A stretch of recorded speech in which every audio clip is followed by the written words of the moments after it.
सुकेशन ने पूछा, हे ब्राह्मण श्रेष्ठ, इस नरकों में लोग किस कर्म से कैसे जाते हैं, यह आप लोग बतलाएं। इस विषय में जानने की मेरी बड़ी उत्सुकता है। ऋषिजन बोले, सुकेशन, मनुष्य अपने जिन जिन कर्मों से फल भोग करने के लिए इन नरकों में जाते हैं उन्हें हमसे सुनो। जिन लोगों ने वेद, देवता एवं दो जातियों की सदा निंदा की है, जो पुराणों एवं इतिहास के अर्थों में आदर बुद्धि या श्रद्धा नहीं रखते हैं और जो गुरुओं की निंदा करते हैं तथा यज्ञों में विघ्न डालते हैं, जो दाताओं को दान देने से रोकते हैं, वे सभी उन नरकों में गिरते हैं। जो अधम व्यक्ति मित्र, स्त्री पुरुष, सहोदर भाई, स्वामी सेवक, पिता पुत्र एवं आचार्य तथा यजमानों में परस्पर झगड़ा लगाते हैं तथा जो अधम व्यक्ति एक कन्या को देकर पुनः दूसरे को दे देते हैं, वे सभी यमदूतों द्वारा नरकों में आराम से 2 भागों में चीरे जाते हैं। और जो दूसरों को संताप देते, चंदन और खस की चोरी करते हुए बालों से बने व्यंजनों, चमड़ों को चुराते हैं, वे कर्म भसिकता नामक नरक में जाते हैं। जो देव या पितृशाद से नियंत्रित होकर अत्यत्र भोजन करता है, उस मूर्ख को नरक में तीक्ष्ण चोंच वाले बड़े बड़े नरक पंछी पकड़कर दोनों ओर खींचते हैं। जो तीखे वचनों के द्वारा चोट करते हुए साधुओं के हृदय को दुखाता है, उसके ऊपर भयंकर पक्षी अपने चोंचों से कठोर प्रहार करते हैं। जो दुष्ट बुद्धि मनुष्य साधुओं की चुगली निंदा करता है, उसकी जीभ को वज्रतुल्य चोंच एवं नख वाले कौवे खींच लेते हैं। जो उद्दत लड़के अपने माता पिता एवं गुरुओं की आज्ञा का उल्लंघन करते हैं, वे पीव, विष्ठा एवं मूत्र से पूर्ण अप्रतिष्ठित नामक नरक की ओर नीचे की ओर मुंह करके डुबोए जाते हैं। जो देवता, अतिथि, अन्य प्राणी, सेवक, बाहर से आए हुए व्यक्ति, बालक, पिता, अग्नि एवं माताओं को बिना भोजन कराए पहले ही खा लेते हैं, वे अधम पुरुष पर्वत तुल्य शरीर एवं सूचे सदृश मुख वाले होकर भूख से व्याकुल रहते हुए दूषित रक्त एवं पीप का सार भक्षण करते हैं। हे राक्षस राज, एक ही पंक्ति में बैठे हुए लोगों को जो सामान्य रूप से भोजन नहीं कराते हैं, वे विड भोजन नामक नरक में जाते हैं। जो लोग एक साथ चलने वाले किसी बहुत तीव्र चाह वाले को देखते हुए भी उसे अन्न नहीं देते, अकेले भोजन करते हैं, वे श्लेष्म भोजन नामक नरक में जाते हैं। हे राक्षस, जो झूठे रहते हुए गाय, ब्राह्मण और अग्नि को स्पर्श करते हैं, उनके हाथ भयंकर तृप्त कुंभ में डाल दिए जाते हैं। जो झूठे रहते हुए स्वेच्छा से सूर्य, चंद्रमा और नक्षत्र को देखते हैं, उनके नेत्रों में यमदूत अग्नि जलाते हैं। जो मित्र की पत्नी, माता, जेठ भाई, पिता, बहन, पुत्री, गुरु और वृद्धों को पैर से छूते हैं, उन मनुष्यों के पैर खूब जलते हुए बेड़ियों से बांधकर उन्हें रौरव नरक में डाल दिया जाता है, जहां वे घुटनों तक जलते रहते हैं। जो बिना विशेष प्रयोजन के खीर, खिचड़ी एवं मांस का भोजन करते हैं, उनके मुंह में जलता हुआ लोह का पिंड डाला जाता है। जो पापियों द्वारा की गई गुरु, देवता और ब्राह्मण और वेदों की निंदा को सुनते हैं, उन नीच मनुष्यों के कानों में धर्मराज के किंकर अग्निवर्ण लोहे की कील बार बार ठोकते हैं। जो प्याऊ, देव मंदिर, बगीचा, ब्राह्मण ग्रह, सभा, मठ, कुआं, बावली एवं तालाब को तोड़कर नष्ट करते हैं, उन मनुष्यों के विलाप करते रहने पर भी भयंकर यम किंकर तू तीक्ष्ण छुरिकाओं द्वारा उनकी चमड़ी उधेड़ते हैं और उनकी देह से चर्म को अलग कर काटकर पृथक करते रहते हैं। जो गाय, ब्राह्मण, सूर्य और अग्नि के सम्मुख मलमूत्रादि आदि का त्याग करते हैं, उनकी गुदा से कौवे उनकी आंतों को नोच कर काटते हैं। जो अकाल एवं विप्लव के समय अकिंचन पुत्र, भ्रत एवं कलत्र आदि के बंधु वर्ग को छोड़कर आत्मपोषण करता है, वह यमदूतों द्वारा शम भोजन नामक नरक में डाल दिया जाता है। जो रक्षा के लिए शरण में आए व्यक्ति का परित्याग करता है, वह मनुष्य बंदी गृह रक्षक यमदूतों के द्वारा पीटे जाते हुए यंत्र पीड़ नामक नरक में गिरते हैं। जो लोग ब्राह्मणों को कुकर्मों में लगाकर उन्हें क्लेश देते हैं, वे पापी मनुष्य शिलाओं पर पीसे जाते हैं और अग्नि, सूर्य आदि द्वारा शोषित भी किए जाते हैं। जो धरोहर को चुरा लेते हैं, उन्हें बेड़ी लगाकर भूख से पीड़ित एवं सूखे तालों और ओठों की अवस्था में वृश्चिकासन नामक नरक में गिराया जाता है। जो पर्वों में मैथुन करते हुए पर स्त्री संग करते हैं, उन पापियों को बहितृप्त कीलों वाले श्यामली का आलिंगन करना पड़ता है, जो द्विज उपाध्याय को स्वयं की अपेक्षा निम्न आसन पर बैठाकर अध्ययन करता है। उन अधम द्विजों एवं उनके अध्यापक को सिर पर शिला बहन करनी पड़ती है। जो जल में मूत्र कफ एवं मल का त्याग करते हैं, उन्हें दुर्गंध युक्त विष्टा और पीप से पूर्ण विष्णु मूत्र नामक नरक में गिराया जाता है। जो इस संसार में श्राद्ध के अवसर पर अतिथि के निमित्त किए गए पदार्थों को परस्पर भक्षण कर लेते हैं, उन मूर्खों को परलोक में एक दूसरे का मांस खाना पड़ता है। जो वेद, अग्नि, गुरु, भार्या, पिता और माता का त्याग करते हैं, उन्हें यमदूत गिरि शिखर के ऊपर से नीचे गिराते हैं। जो विधवा से विवाह कराते, अविवाहित कन्या को दूषित करते हुए एवं उक्त प्रकार से उत्पन्न व्यक्तियों की संतान के यहाँ श्राद्ध में भोजन करते हैं, उन्हें कृमि तथा पिपीलिका का भक्षण करना पड़ता है। जो ब्राह्मण, चांडाल एवं अत्यंत जनों से दक्षिणा लेते हैं, उन्हें तथा उनके यजमान को पत्थरों में रहने वाला स्थूल कीट बनना पड़ता है। राक्षस पीठ पीछे शिकायत करते हैं, चुगली करते एवं घूस लेते हैं, उन्हें वक्रभक्ष नामक नरक में डाला जाता है। इसी प्रकार सोना चुराने वाले, ब्रह्म हत्यारे, मद्यपी, गुरुपत्नीगामी, गाय तथा भूमि की चोरी करने वाले एवं स्त्री तथा बालकों को मारने वाले, मनुष्यों तथा गौ, सोम एवं वेद का विक्रय करने वाले, दम्भी टेढ़ी भाषा में झूठी गवाही देने वाले तथा पवित्रता का आचरण छोड़ देने वाले और नित्य एवं नैमित्तिक कर्मों से नाश करने वाले दुजों को महारौरव नामक नरक में रहना पड़ता है। उपयुक्त प्रकार के पापियों को 10,000 वर्ष तामित्र नरक में तथा उतने ही वर्षों तक अंध तामित्र एवं 80 पत्र वन में नामक नरक में रहने के बाद भी उतने ही वर्षों तक घटी यंत्र एवं तृप्त कुंभ में रहना पड़ता है।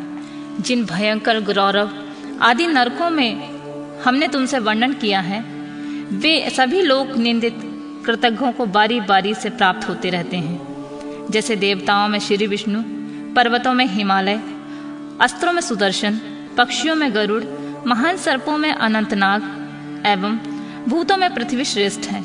नदियों में गंगा जल में उत्पन्न होने वालों में कमल, देव शत्रु दैत्यों में महादेव के चरणों का भक्त और क्षेत्रों में जैसे कुरुजांगल और तीर्थों में पृथुदक है। जलाशयों में उत्तर मानस, पवित्र वनों में नंदनवन, लोकों में ब्रह्मलोक, धर्म कार्यों में सत्य प्रधान है तथा जैसे यज्ञों में अश्वमेघ, छूने योग पदार्थों में पुत्र सुखदायक है, तपस्वियों में अगस्त्य, आगम शास्त्रों में वेद श्रेष्ठ है। जैसे पुराणों में मत्स्य पुराण, संहिताओं में स्वयं भू संहिता, स्मृतियों में मनु स्मृति, तिथियों में अमावस्या और विषुवों अर्थात मेघ और तुला राशि में सूर्य के संक्रमण संक्रांति के अवसर पर किया गया दान श्रेष्ठ होता है। जैसे तेजस्वियों में सूर्य, नक्षत्रों में चंद्रमा, जलाशय में समुद्र, अच्छे राक्षसों में आप निश्रेष्ठ करने वाले, पापों में नागपाश श्रेष्ठ है। एवं जैसे धानों में शाली, 2 पैर वालों में ब्राह्मण, चौपायों में गाय, जंगली जानवरों में सिंह, फूलों की जाति चमेली, नगरों में काशी, नारियों में रंभा और आश्रयों में गृहस्थ श्रेष्ठ हैं। जैसे सप्तपुरियों में द्वारका, समस्त देश में मध्य देश, फलों में आम, मुकुलों में अशोक और जड़ी बूटियों में हरित का सर्वश्रेष्ठ है। हे निशाचर, जैसे मूलों में कन्न, रोगों में अपच, श्वेत वस्तुओं में दूध और वस्त्रों में रुई के कपड़े श्रेष्ठ हैं। निशाचर, जैसे कलाओं में गणित का जानना, विज्ञान में इंद्रजाल, शाखों में मकोई, रसों में नमक, ऊंचे पहाड़ों में ताड़, कमल सरोवर में पंपासर और वन्य जीवन में भालू, वृक्षों में बट, ज्ञानियों में महादेव वरिष्ठ हैं। जैसे सतियों में हिमालय की पुत्री पार्वती, गौओं में काली गाय, बैलों में नील रंग का बैल, सभी दुस्सह कठिन एवं भयंकर नरकों में नृपतन बैतरणी प्रधान है। उसी प्रकार है निशाचरेंद्र, पापियों में कृतघ्न प्रधान में पापी होता है। ब्रह्म हत्या एवं गौ हत्या आदि पापों की निष्कृति तो हो जाती है, पर दुराचारी पाप एवं मित्रद्रोही कृतघ्न का करोड़ों वर्षों में आदरणीय ऋषियों, आप लोगों ने पुष्कर द्वीप के भयंकर अवस्थान का वर्णन किया। अब आप लोग जम्बूद्वीप की स्थिति का भी वर्णन करें। ऋषियों ने कहा, राक्षसेश्वर, तुम हम लोगों से जम्बूद्वीप की स्थिति का वर्णन सुनो। यह द्वीप अत्यंत विशाल है और 9 भागों में विभक्त है। यह स्वर्ग और मोक्ष फल देने वाला है। जम्बूद्वीप के बीच में इलावृत वर्ष, पूर्व में अद्भुत भद्राश्रय वर्ष एवं पूर्वोत्तर में हिरण्यक वर्ष और पूर्व दक्षिण में किन्नर वर्ष, दक्षिण में भारत वर्ष तथा दक्षिण पश्चिम में हरिवर्ष बताया गया है। इसके पश्चिम में केतुमाल वर्ष, पश्चिमोत्तर में रम्यक वर्ष और उत्तर में कल्प वृक्ष से समादृत कुरु वर्ष है। सुकेशी, ये नव पवित्र एवं रमणीक वर्ष हैं। भारत वर्ष के अतिरिक्त इलावृतादि 8 वर्षों में युगावस्था एवं जरा मृत्यु का भय नहीं होता। उन वर्षों में बिना प्रयत्न के स्वभावतः बड़ी बड़ी सिद्धियां मिलती हैं। उनमें उत्तम, मध्यम, अधम आदि का किसी प्रकार का कोई भेद नहीं है। निशाचर, इस भारत वर्ष में 9 उपद्वीप हैं। ये सभी द्वीप समुद्र से घिरे हुए एवं परस्पर अगम्य हैं। भारत वर्ष के नव उपद्वीपों का नाम इस प्रकार है: इंद्रद्वीप, कसेरुमान, तामवर्ण, गभस्तिमान, नागद्वीप, कटाह, सिंहल एवं वारुण। नवमुखी यह कुमार द्वीप भारत सागर से लगा हुआ दक्षिण से उत्तर की ओर फैला हुआ है। वीर, भारतवर्ष की पूर्व सीमा पर फिरात, पश्चिम में यवन, दक्षिण में आंध्र तथा उत्तर में तुरस्क लोग निवास करते हैं। इसके बीच में ब्राह्मण, क्षत्रिय, वैश्य एवं शूद्र लोग रहते हैं।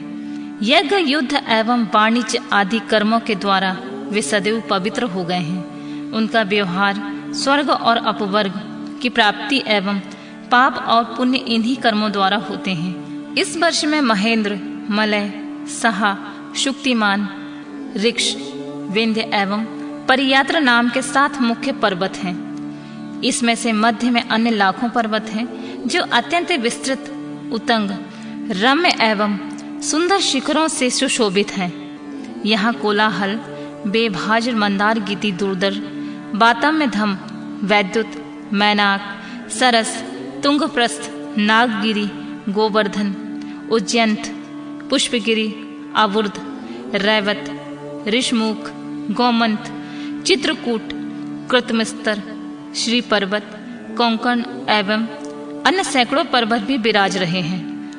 उनसे संयुक्त आर्यों और मलेच्छों के विभागों के अनुसार जनपद है। यहाँ के निवासी जिन उत्तम नदियों के जल पीते हैं उनका वर्णन भली भांति सुनो।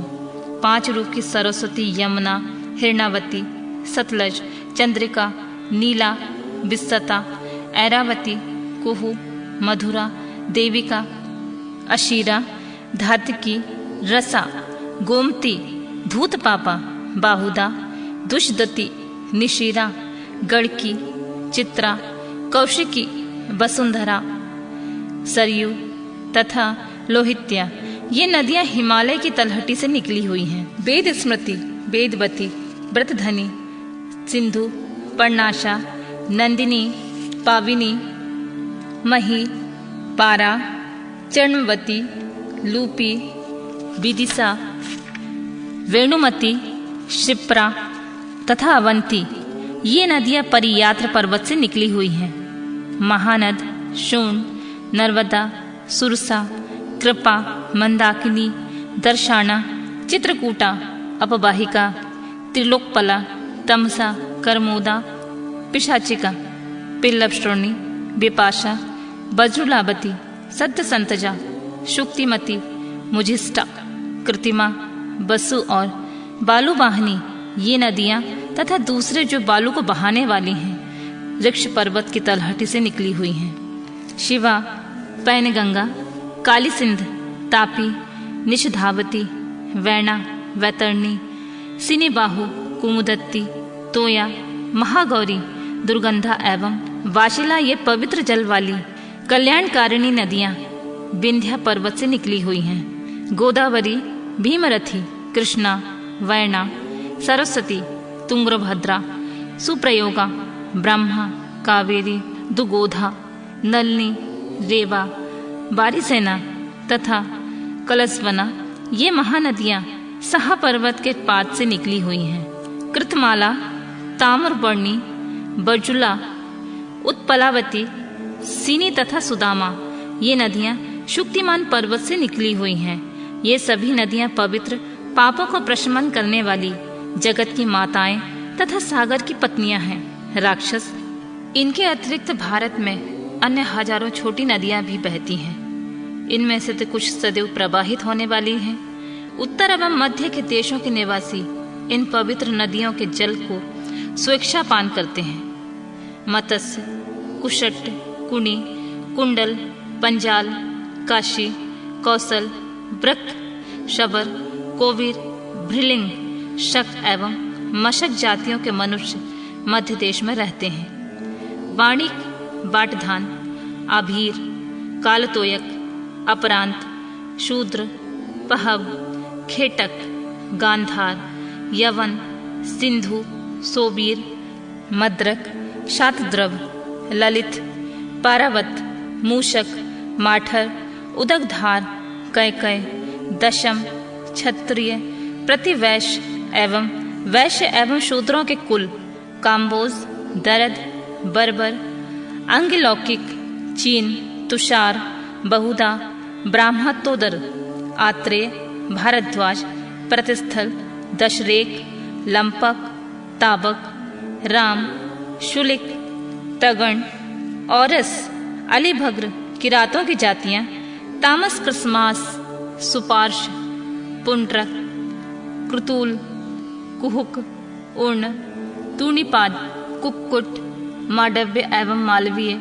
ये जातियां उत्तर भारत में निवास करती हैं। अंग, वंश एवं मुद्रब, अंतर्गिरी, बाहगिरी, प्रबंग, वायंग, मानसाद, बलदंतिकी, ब्राहुत्तर, प्रविजय, भार्गव, केश बर्बर, प्रागज्योतिष, शूद्र, विदेह, ताम्रलिप्तक, माला, मगध एवं गोनंद ये पूर्व के जनपद हैं। हे राक्षस, शाल, कंठकंठ, पुंड्र, केरल, शौण, कुल्य, जातुष, मूषिकाद, कुमाराद, महाशक, महाराष्ट्र, महिषिक, कलिंग, आभीर, नैशिक, आरायण, शवर, बलिंध्य, विंध्य, मोले, विदर्भ, दंडक, पौरिक, शोषिक, अश्मक, भोगवर्धन, वैशिक, कुंदल, आंध्र, उदिक एवं नलकारक ये दक्षिण के जनपद हैं। सुकेशी, सूरपारक, कार्विन, दुर्ग, तालिकट, पुलिय, ससीनील, तापत, तापस, तामस, करस्कर, रमी, नासिक, अंतर, नर्वद, भारकच, माहे, सारस्वत, वात्स्य, सुराष्ट्र, आवंत्य एवं आवुर्ध के पश्चिम दिशा में इससे जनपद के निवासी हैं। कारुष, एकलव्य, मेकल, उत्कल, उत्त्यवर्ण, दक्षाण भोजन, किंगवर, तोशल, कौशल, त्रिपुर, एलिक, तुरुस, तुम्बर, वहन, नैषद, अनूप, टुंड्रिके, बीतहोत्र एवं अवंती ये सभी जनपद विंध्याचल के मूल में स्थित हैं। अच्छा, अब हम पर्वताश्रित प्रदेशों के नामों का वर्णन करेंगे। उनके नाम इस प्रकार हैं: निराहार, हंसमार्ग, कुपथ, तगण, खग, कुथ प्रवारण, उर्ण, पुण्य, हुहंक, त्रिगर्त, किरात, तोमर एवं शिशिकाद्रिक। निशाचर, तुमसे कुमारद्वीप के इन देशों का विस्तार से हम लोगों ने वर्णन किया है। अब हम इन देशों के वर्तमान देश धर्मों का यथावत वर्णन करेंगे। राक्षस श्रेष्ठ, अहिंसा, सत्य, अस्तेय, दान, क्षमा, दम, शम, अकारपण्य, शौच एवं तप धर्म के ये 10 अंगों सभी वर्णों के लिए उपदिष्ट हैं। ब्राह्मणों के लिए तो 4 आश्रमों का और भी विधान विहित किया गया है। सुकेशी बोला, तपोधनो, ब्राह्मणों के लिए विहित 4 आश्रमों के नियम आदि को आप लोग विस्तार से कहें। मुझे उसे सुनते हुए तृप्ति नहीं हो रही है और मैं सुनना चाहता हूँ। ऋषिगण बोले, सुकेशी, ब्रह्मचारी ब्राह्मण भली भांति उपनयन संस्कार कराकर गुरु के गृह पर निवास करें। वहाँ के जो कर्तव्य हैं उन्हें बतलाया जा रहा है, तुम उसे सुनो। उनके कर्तव्य हैं स्वाध्याय, दैनिक हवन, स्नान, भिक्षा मांगना और उसे गुरु को निवेदित करके तथा उनकी आज्ञा प्राप्त कर भोजन करना, गुरु के कार्य हेतु उद्यत रहना, सम्यक रूप से गुरु की भक्ति रखना, उनके बुलाने पर तत्पर एवं एकाग्र चित्र होकर पढ़ना, गुरु के मुख से 1 या 2 सभी वेदों का अध्ययन कर गुरु को धन तथा दक्षिणा देकर उनसे आज्ञा प्राप्त कर गृहस्थ आश्रम में जाने का इच्छुक गृहस्थ आश्रम में प्रवेश करे अथवा अपनी इच्छा के अनुसार वानप्रस्थ या संन्यास का अवलंबन करे, अथवा ब्राह्मण ब्रह्मचारी वही गुरु के घर में ब्रह्मचर्य की निष्ठा प्राप्त करे, अर्थात जीवन पर्यंत ब्रह्मचारी रहे। गुरु के आभाव में उनके पुत्र एवं पुत्र ना हो तो उनके शिष्य के समीप निवास करे। राक्षस सुकेशी, अभिमान रहित तथा सुश्रूषा करते हुए ब्रह्मचर्य आश्रम में रहे। इस प्रकार अनुष्ठान करने वाला दुष्मृत्यु को जीत लेता है। हे निशाचर, वहाँ की अवधि समाप्त कर ब्रह्मचारी दुष्गृहस्थ आश्रम की कामना से अपने गोत्र से भिन्न गोत्र के ऋषि वाले कुल में उत्पन्न कन्या से विवाह करे। सदाचार में रत द्विज अपने नियत कर्म द्वारा धनोपार्जन कर पितरों, देवों एवं अतिथियों की अपनी भक्ति से अच्छी तरह तृप्त करें। ब्रह्मचारी ब्राह्मण के नियम के सुनने के बाद सुकेशी ने कहा, श्रेष्ठ व्रत वाले ऋषियों, आप लोगों ने मुझसे इसके पूर्व सदाचार का वर्णन किया है। सदाचार का लक्षण क्या है, अब मैं उसे सुनना चाहता हूँ। कृपया मुझे उसका वर्णन करें। ऋषियों ने कहा, राक्षस, हम लोगों ने तुमसे श्रद्धा पूर्वक जिस सदाचार का वर्णन किया है उसका लक्षण बतलाते हैं, तुम उसे सुनो। गृहस्थ को आचार का सदा पालन करना चाहिए। आचारहीन व्यक्ति को इस लोक और परलोक में कल्याण नहीं होता। सदाचार का उल्लंघन कर लोक व्यवहार तथा शास्त्र व्यवहार करने वाले पुरुष के यज्ञ, दान एवं तप कल्याणकारी नहीं होते हैं। दुराचारी पुरुष इस लोक में तथा परलोक में सुख नहीं पाता है। अतः आचार पालन में सदा तत्पर रहना चाहिए। आचार दुर्लक्षणों को नष्ट कर देता है। राक्षस, हम उस सदाचार स्वरूप को कहते हैं। यदि तुम कल्याण चाहते हो तो एकाग्रचित होकर उसे सुनो। सुकेशिन, सदाचार का मूल धर्म है। धन इसकी शाखा है, काम इसका पुण्य है, मोक्ष इसका फल है और सदाचार रूपी वृक्ष का जो सेवन करता है वह पुष्प योगी बन जाता है। मनुष्यों को ब्रह्म मुहूर्त में जा उठकर सर्वप्रथम श्रेष्ठ देवों और महर्षियों का स्मरण करना चाहिए और देवादिदेव महादेव द्वारा कथित प्रभातकालीन मंगल स्तोत्र का पाठ करना चाहिए। सुकेशिन पूछा, ऋषियों, महादेव शंकर ने कौन सा सुप्रभात कहा है जिसका प्रातःकाल पाठ करने से मनुष्य पाप बंधन से मुक्त हो जाता है? ऋषिगण बोले, राक्षस श्रेष्ठ, महादेव जी द्वारा वर्णित सुप्रभात स्तोत्र को सुनो। इसको सुनने, स्मरण करने और पढ़ने से मनुष्य सभी पापों से मुक्त हो जाता है। स्तुति इस प्रकार है, ब्रह्मा, विष्णु, शंकर, ये देवता तथा सूर्य, चंद्रमा, मंगल, बुध, बृहस्पति, शुक्र और शनिश्चर ग्रह, ये सभी मेरे प्रातः काल को मंगलमय बनाए। भृगु, वशिष्ठ, कृतु, अगिरा, मनु, पुलस्त्य, पुलह, गौतम, रैव्य, मारीच, जयमन तथा ऋभु, ये सभी मेरे प्रातः काल को मंगलमय बनाए। सनत कुमार, सनक, सनंदन, सनातन, आसुरी, पिंगल, सातों स्वर एवं सातों रसातल, ये सभी मेरे प्रातः काल को मंगलमय बनाए। गंध गुण वाली पृथ्वी, रस गुण वाला जल, स्पर्श गुण वाली वायु, तेज गुण वाली अग्नि, शब्द गुण वाला आकाश और महतत्व, ये सभी मेरे प्रातः काल को मंगलमय बनाए।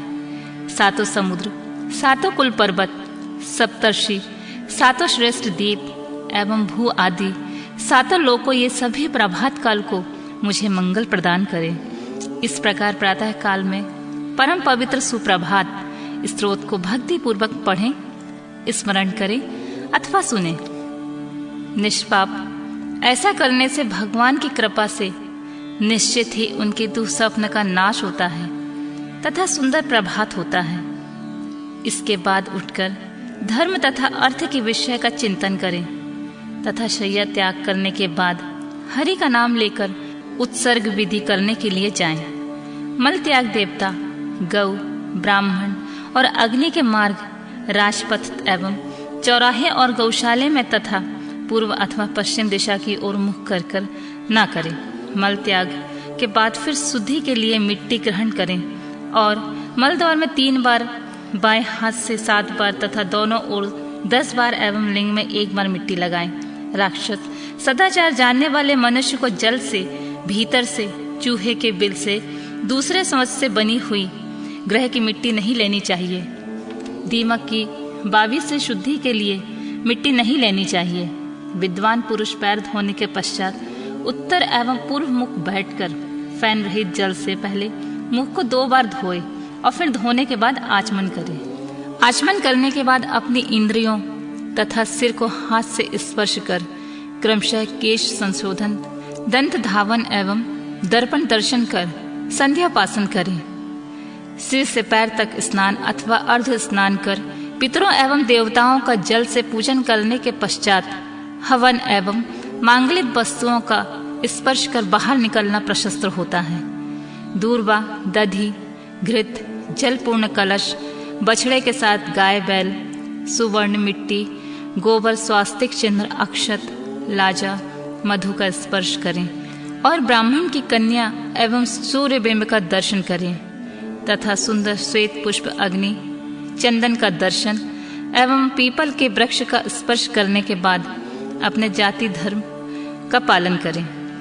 देश विहित धर्म, श्रेष्ठ कुल धर्म और गोत्र धर्म का त्याग नहीं करना चाहिए। उसी से अर्थ की सिद्धि करनी चाहिए। असत्य प्रलाप, सत्य रहित, निठुर और वेद आगम शास्त्र से असंगत वाक्य कभी न कहें जिससे साधु जनों द्वारा निंदित होना पड़े। किसी के धर्म को हानि न पहुंचाएं और बुरे लोगों का संग भी न करें। वीर, संध्या एवं दिन के समय रति नहीं करनी चाहिए। सभी योनियों में पर स्त्रियों में ग्रहहीन, पृथ्वी पर रजस्वला स्त्री में तथा जल में सुत व्यापार वर्जित है। गृहस्थ को व्यर्थ भ्रमण, व्यर्थ दान, व्यर्थ पशुवध एवं व्यर्थ दाह परिग्रह नहीं करना चाहिए। व्यर्थ घूमने से नित्य कर्म की हानि होती है तथा वृथा दान से धन की हानि होती है। वृथा पशुवध करने वाला नरक प्राप्त कराने वाला पाप को प्राप्त होता है। अवैध स्त्री संगत से संतान की निंदनीय हानि, वर्ण संकाय का भय तथा लोक में भी भय होता है। उत्तम व्यक्ति करधन तथा परिस्त्री में बुद्धि न लगाए। परधन नरक देने वाला तथा परिस्त्री मृत्यु का कारण होती है। परिस्त्री को नग्नावस्था में ना देखें, चारों ओर बातचीत ना करें एवं रजस्वला स्त्री को ना देखें और ना ही उनका स्पर्श करें और ना उनसे बातचीत करें। अपनी बहन तथा परिस्त्री के साथ एक आसन पर ना बैठें। इसी प्रकार अपनी माता तथा कन्या के साथ भी एक आसन पर ना बैठें। नग्न होकर स्नान तथा शयन ना करें। वस्त्रहीन होकर इधर उधर ना घूमें। टूटे आसन और बर्तन आदि को अलग रख दें। नंदा तिथियों में तेल मालिश न करें। रिक्ता तिथियों में भी कर्म न करें तथा जया तिथियों में फल का गूदा नहीं खाना चाहिए। पूर्णा तिथियों में स्त्री का संपर्क न करें तथा भद्रा तिथियों में सभी कार्य करें। रविवार एवं मंगलवार को तेल की मालिश, शुक्रवार को क्षौर कर्म नहीं कराना चाहिए। शनिवार को फल का गूदा ना खाएं तथा बुधवार को स्त्री वर्ज्य है। शेष सभी दिनों में कार्य सदैव कर्तव्य है। चित्रा, हस्त और श्रवण नक्षत्रों में तेल तथा विशाखा और अभिजीत नक्षत्र में शौर्य कार्य नहीं कराना चाहिए। मूल मृगशिरा, पूर्वा भाद्रपद एवं उत्तरा भाद्रपद में गूदा भक्षण तथा मृगा कृतिका और तीना उत्तरा, उत्तरा फाल्गुनी, उत्तरा शाडा, उत्तरा भाद्रपदा में स्त्री सहवास ना करें। राक्षस राज उत्तर एवं पश्चिम की ओर सिर कर शयन नहीं करना चाहिए। दक्षिण एवं पश्चिम मुख भोजन नहीं करना चाहिए। देव मंदिर, चैत्य वृक्ष, देवता के सामान, पूज्य पीपल आदि के वृक्ष, चौराहे अपने से अधिक विद्वान और गुरु की प्रदक्षिणा करें। बुद्धिमान व्यक्ति यत्न पूर्वक दूसरे के द्वारा अपहृत माला, अन्न और वस्त्र का व्यवहार ना करे। नित्य सिर के ऊपर से स्नान करें। ग्रहों पर और स्वजनों की मृत्यु तथा जन्म नक्षत्र के समय चंद्रमा के रहने के अतिरिक्त समय में रात्रि के बिना विशेष कारण से स्नान नहीं करना चाहिए। राक्षसेश्वर, तेल मालिश किए हुए किसी का शरीर स्पर्श नहीं करना चाहिए। स्नान के बाद बालों को उसी कंघी से न झाड़ें। मनुष्य को वहां रहना चाहिए जहां का राजा धर्मात्मा हो और जन वर्ग में समता हो, लोग क्रोधी ना हो, न्यायी हो, परस्पर में डाह ना हो, खेती करने वाले किसान अथवा औषधियां हो, जहां चतुर्वैद्य, धनमानी दानी, श्रेष्ठ श्रोत्रिय विद्वान हो, वह निवास करना चाहिए। जिस देश का राजा प्रजा को मात्र दंड ही देना चाहता हो तथा उत्सव में जनमानस के नित्य किसी न किसी प्रकार का वैर द्वेष हो एवं लड़ाई झगड़ा करने की लालसा हो, निर्बल मनुष्य को ऐसे स्थान पर नहीं रहना चाहिए। ऋषियों ने कहा, महाबाहो, जो पदार्थ धर्मात्मा व्यक्ति के लिए सदैव त्याज्य है एवं जो भोज्य है, हम उनका वर्णन कर रहे हैं। तेल, घी आदि स्निग्ध पदार्थों से पकाया गया अन्न बासी एवं बहुत पहले का बने रहने पर भी खाने योग्य है। सूखे भुने हुए चावल और दूध के विकार, दही, घी आदि भी बासी एवं पुराने होने पर भी भक्ष्य खाने योग्य है। इसी प्रकार मुनि ने चने, अरहर, मसूर आदि के भुने हुए दाल को भी अधिक काल तक भोजन के योग्य बतलाए हैं। मणि, रत्न, प्रबाल, मोती, पत्थर और लकड़ी के बने बर्तन, तृणमूल तथा औषधियां, धान्य, मृग चर्म, सिले हुए वस्त्र, वृक्षों के सभी छालों के जल से शुद्धि होती है। तेल, घृत आदि से मलिन वस्त्रों की शुद्धि उच्च जल तथा तिल कल्क से एवं कपास के वस्त्रों की शुद्धि भस्म आदि की राख से होती है। हाथी के दांत, हड्डी और सींग की बनी चीजों की शुद्धि तराशने से होती है। मिट्टी के बर्तन पुनः आग में जलाने से शुद्ध होते हैं। भिक्षान कारीगरों के हाथ, विक्रय वस्तु, स्त्री सुख, अज्ञात वस्तु, ग्राम के मध्य मार्ग एवं चौराहे से लाई जाने वाली तथा नौकर द्वारा निर्मित वस्तुएं पवित्र मानी जाती हैं।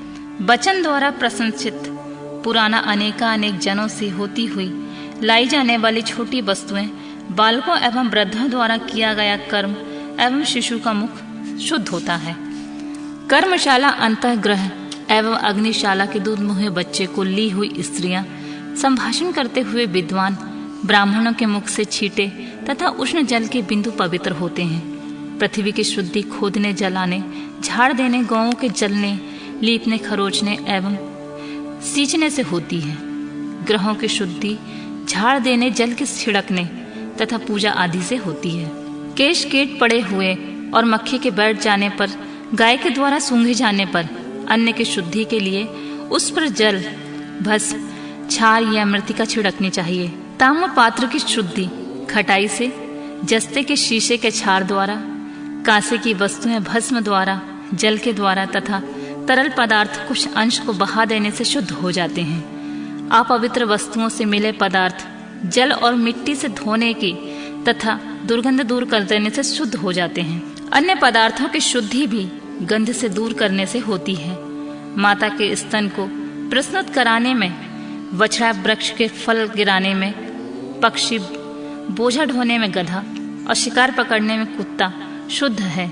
मार्ग में कीचड़ और जल, नाव को तथा रास्ते में घास, तृण एवं पके हुए ईंटों के समूह वायु के द्वारा शुद्ध हो जाते हैं। यदि एक द्रोण पके अन्न की अपवित्र वस्तु के संपर्क में हो जाए तो उसके ऊपर का अंश निकालकर फेंक देना चाहिए एवं शेष पर जल छिड़क देना चाहिए। इससे उसकी शुद्धि हो जाती है। अज्ञात रूप से दूषित अन्न खा लेने पर 3 रात्रि तक उपवास करने से शुद्धि हो जाने का विधान है, किंतु जानबूझकर दूषित अन्न खाने पर शुद्धि नहीं हो सकती है।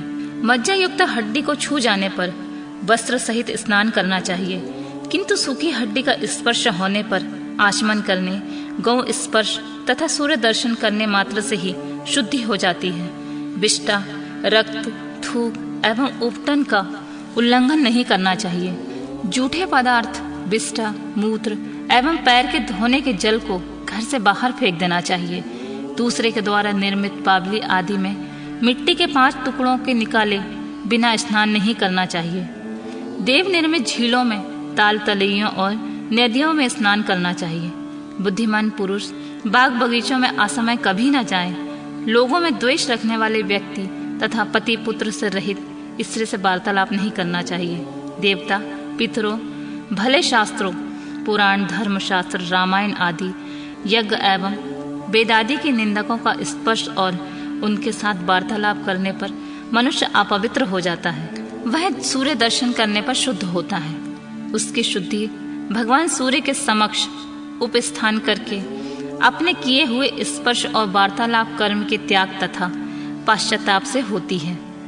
सूतिक, नपुंसक, बिलाव, चूहा, कुत्ते, मुर्गे, पतित नग्न, इसके लक्षण आगे भी बतलाए जाएंगे। समाज से बहिष्कृत और जो चांडाल आदि के अधम प्राणी हैं, उनके यहाँ भोजन नहीं करना चाहिए।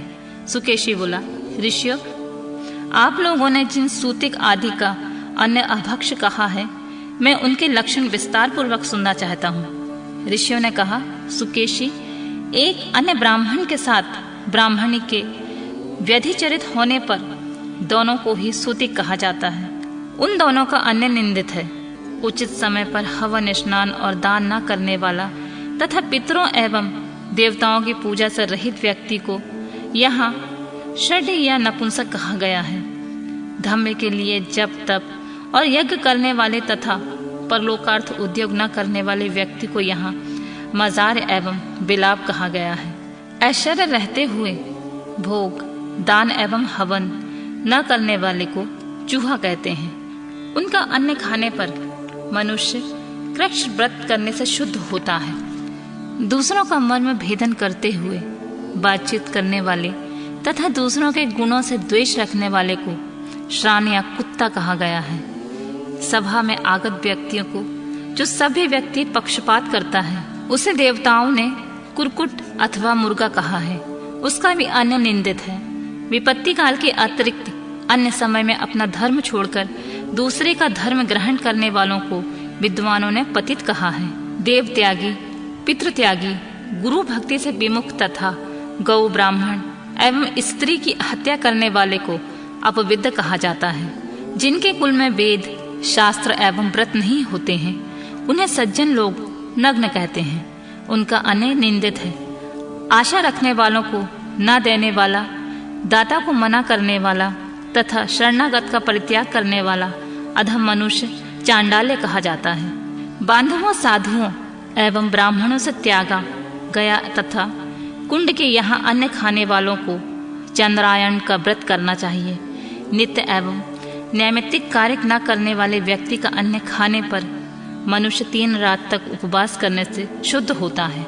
गणक, निषाद, वैश्या, वैद्य तथा क्रनन का अन्न खाने पर भी मनुष्य 3 दिन तक उपवास करने पर शुद्ध होता है।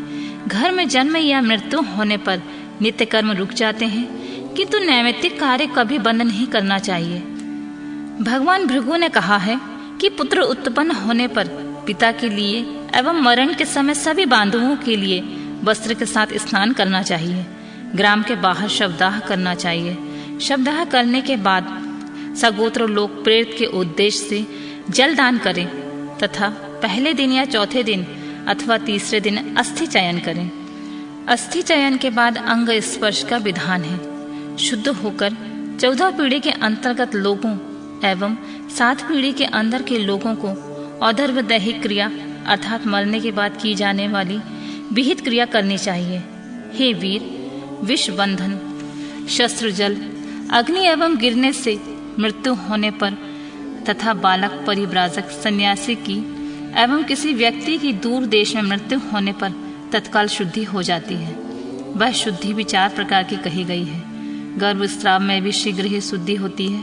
अन्य अशौच पूरे समय पर दूर होते हैं। ब्राह्मणों का 1 अहोरात्र का, क्षत्रिय का 3 दिनों का, वैश्य का 6 दिनों का एवं शूद्रों का 12 दिनों का होता है। सभी वर्णों के लोग ब्राह्मण, क्षत्रिय, वैश्य और शूद्र क्रमशः 10, 12, 15 दिन एवं 1 मास के अंतर्गत अपनी अपनी क्रियाएं करें। प्रेत के उद्देश्य से विधि के अनुसार एकोद्देश्य श्राद्ध करना चाहिए। मरने के 1 वर्ष बीत जाने पर मनुष्य को सपिंडीकरण श्राद्ध करना चाहिए। उसके बाद प्रेत के पितर हो जाने पर अमावस्या और पूर्णिमा के तिथि के दिन वेद विहित विधि से उनका तर्पण करना चाहिए। राक्षस पिता के उद्देश्य से स्वयं भूमिदान आदि करें, जिससे पितृगण इसके ऊपर प्रसन्न हो जाएं। व्यक्ति की जीवित अवस्था में घर में जो जो पदार्थ उनको अत्यंत प्रिय रहा हो, उसकी अक्षयता की कामना करते हुए गुणवान पात्र को दान देना चाहिए। सदा री अर्थात ऋक, युद्ध एवं सामवेद का अध्ययन करना चाहिए। विद्वान बनना चाहिए। धर्म पूर्वक धनार्जन एवं यथाशक्ति यज्ञ करना चाहिए। राक्षस मनुष्य को जिस कार्य के करने से कर्ता की आत्मा निंदित ना हो एवं जो कार्य बड़े लोगों से छिपाने योग्य ना हो, ऐसा कार्य निशंक होकर करना चाहिए। इस प्रकार के आचरण करने वाले पुरुष के गृहस्थ होने पर भी उसे धर्म, अर्थ एवं काम की प्राप्ति होती है तथा वह व्यक्ति इस लोक में और परलोक में कल्याण का भागी होता है। ऋषि ने सुकेशी से कहा, सुकेशी, अब तक हमने संक्षेप में उत्तम गृहस्थ आश्रम का वर्णन किया है। अब हम वानप्रस्थ आश्रम के धर्म का वर्णन करेंगे, तो उसे ध्यान पूर्वक सुनो। बुद्धिमान व्यक्ति अपने पुत्र के संतान और अपने शरीर की गिरती हुई अवस्था देखकर अपनी आत्मा की शुद्धि के लिए वानप्रस्थ आश्रम को ग्रहण करें। वहां अरण्य में उत्पन्न मूल फल आदि से अपना जीवन यापन करते हुए तप द्वारा शरीर पोषण करें। इस आश्रम में भूमि पर शयन, ब्रह्मचर्य का पालन एवं पितर, देवता तथा अतिथियों की पूजा करें। हवन तीनों काल, प्रातः, मध्याह्न, संध्या काल, स्नान, जटा और वल्य का धारण करें। वन फलों से निकाले रसों का सेवन करें। यही वानप्रस्थ आश्रम की विधि है। चतुर्थ आश्रम संन्यास के ये धर्म है। सभी प्रकार की आसक्तियों से त्याग, ब्रह्मचर्य, अहंकार का अभाव, जितेंद्रिय एक ही स्थान पर अधिक समय तक ना रहना, उद्योग का अभाव, भिक्षान भोजन, क्रोध का त्याग, आत्मज्ञान की इच्छा और आत्मज्ञान। निशाचर, हमने तुमसे चतुर्थ आश्रम के इन धर्मों का वर्णन किया है। अब अन्य वर्ण धर्मों को भी सुनो। क्षत्रियों के लिए गाहस्थ, ब्रह्मचर्य के लिए वानप्रस्थ, इन तीनों आश्रमों एवं ब्राह्मणों के लिए विहित आचारों का विधान है। राक्षस वैश्य जाति के लिए गाहस्थ एवं वानप्रस्थ से इन दो आश्रमों का विधान है तथा शूद्र के लिए एकमात्र उत्तम ग्रह आश्रम का नियम है। अपने वर्ण और आश्रम के लिए विहित धर्मों को इस लोक में त्याग नहीं करना चाहिए। जो इस लोक का त्याग करता है उस पर सूर्य भगवान क्रुद्ध होते हैं। निशाचर, भगवान भास्कर क्रुद्ध होकर उस मनुष्य की रोग वृद्धि एवं कुल का नाश करने के लिए प्रयत्न करते हैं। अतः मनुष्य स्वधर्म का ना तो त्याग करे और न ही वंश की हानि होने दे। जो मनुष्य अपने धर्म का त्याग करता है उस पर भगवान सूर्य क्रोध करते हैं। पुलस से बोले, मुनियों के ऐसा कहने के बाद सुकेशी उन ब्राह्म ज्ञानी महर्षियों को बारंबार प्रणाम कर धर्म का चिंतन करते हुए उड़कर अपने पुर को चला गया।